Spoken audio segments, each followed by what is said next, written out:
specific constitutional violations that are affecting your trial or the plea. Not only the trial, but specifically your punishment phase or the trial phase. So there could have been coerced or involuntary pleas, there could have been Brady violations, and there could have been a denial in right of counsel to a fair trial.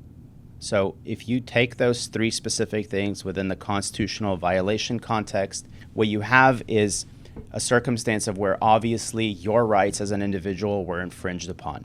There are specific things that should happen throughout the course of your case and should not happen throughout the course of your case.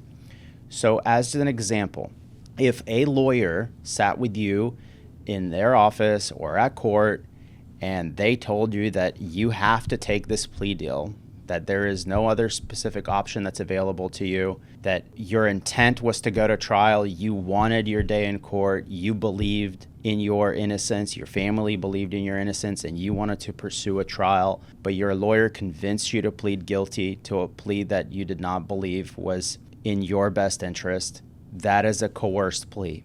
That is a reason for you to seek a writ of habeas corpus.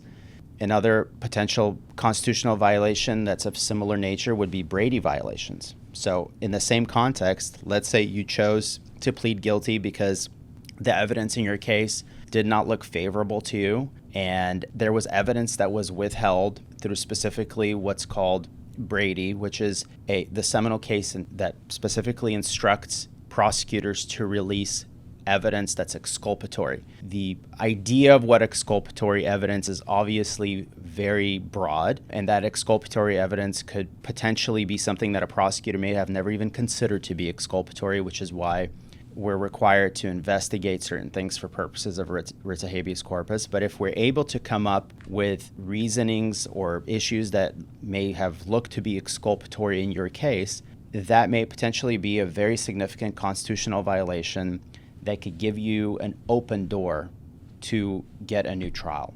So we want to be able to explore those issues.